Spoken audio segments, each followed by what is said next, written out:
মা বাবার কবর জিয়ারত করো। শুক্রবার দিন জিয়ারত করবেন, ওই দিন না পারলে সপ্তাহে যে কোনো দিন করবেন, একেবারে না পারলে মাসে করবেন, মাসে না পারলে বছরে হলো মা বাবার কবর জিয়ারত করবেন। মা বাবার জন্য ইসালে সওয়াব করবেন, মা বাবার জন্য দান সদকা করবেন। কারণ কেন জানেন? আলাদুল মুফরাদের মধ্যে একটা হাদিসে পাক আছে, সবাই বলে ক্বালা রাসূলুল্লাহ সাল্লাল্লাহু আলাইহি ওয়াসাল্লাম ইয়াত্তাবিউর রাজুলু ইয়াওমাল কিয়ামাতি মিনাল হাসানাতি আমসালাল জিবাল। কাল কিয়ামতের ময়দানে অনেক ব্যক্তিরা নিজের আমলনামা দেখবে পাহাড়ের মতো, সুবহানাল্লাহ, নিজের সওয়াবের স্তূপ দেখবে পাহাড়ের মতো।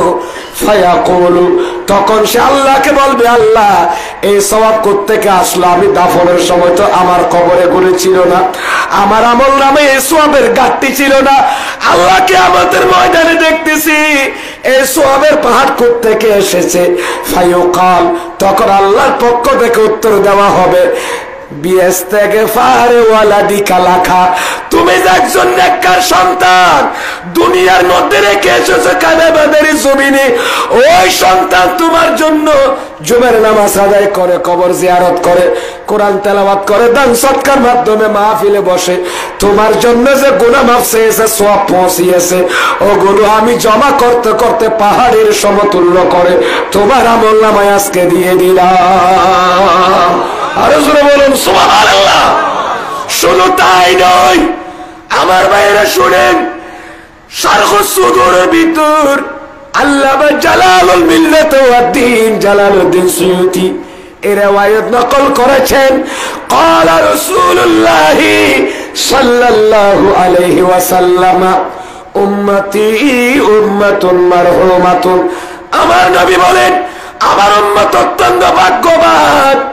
এন উম্মতে উম্মতের রহম করা গিয়ে, দয়া করা গিয়ে, তাদখুলু কুবুরাহা বিযুনুবিহা, আমার উম্মত কবর ঢুকবে গুনাহ নিয়ে, কিন্তু কবর থেকে কিয়ামতের দিন বের হবে গুনাহ ছাড়া।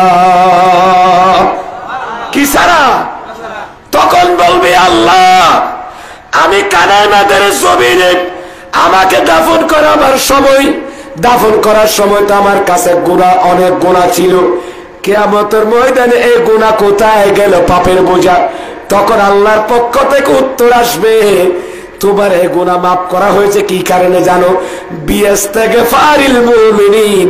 খানাবাদের জমিনে ওই খানাবাদের হযরত বেলায়েত আলী শাহ একদা সংগঠনের ভাইয়েরা, এলাকাবাসী প্রবাসী ভাইদের সার্বিক সহযোগিতায় যে ঈদ মিলাদুন নবী মাহফিল এলাকাবাসীর জন্য ইসালে সব মাহফিল করেছে, এরা যে মাহফিলে গুনাহ মাফ চেয়েছে, বিইস্তিগফারিল মুমিনিন, ইমানদাররা যে তোমাদের জন্য গুনাহ মাফ চেয়েছে, আমি আল্লাহ ওই ইমানদার জীবিত ব্যক্তিদের গুনাহ মাফ চাওয়ার কারণে আমি মৃত ব্যক্তিদের গুনাহ একেবারে মুছে দিয়ে কিয়ামতের ময়দানে গুনাহ ছাড়া তুললাম।